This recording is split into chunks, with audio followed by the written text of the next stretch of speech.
The RMS Titanic, built in early 20th century, was the largest and the most advanced passenger ship of its time. It was widely believed to be unsinkable due to its innovative safety features, such as watertight compartments and double-bottom hull.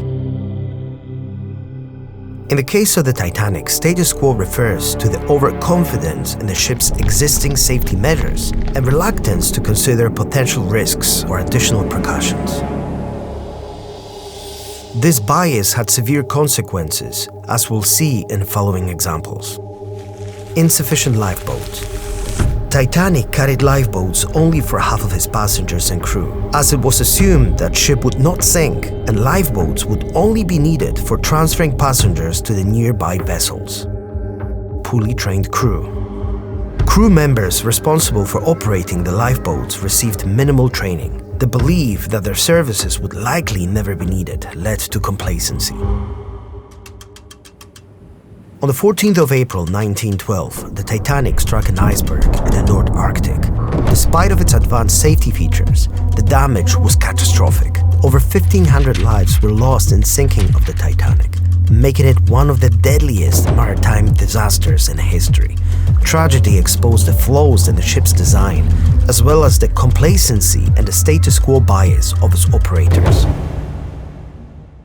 The Titanic tragedy offers valuable lessons about dangers of status quo bias and importance of always considering potential risks.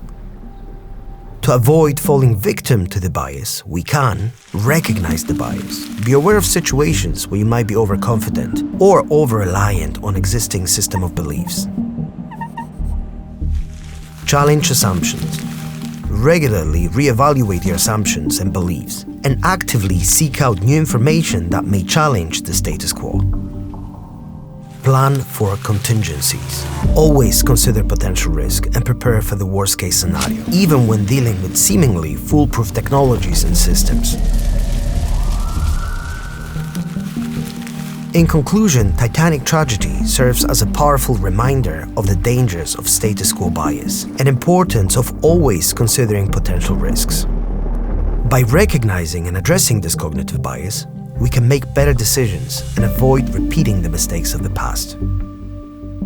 Thank you for joining us in today's episode. We hope you found it insightful and that it helps you recognize and overcome status quo bias in your own decision-making process. Stay tuned for more educational content, and don't forget to like, share, and subscribe. If you're interested in more videos like this one, you will probably enjoy either that video or that one. Thanks so much for watching, and we'll see you next time. Signing off.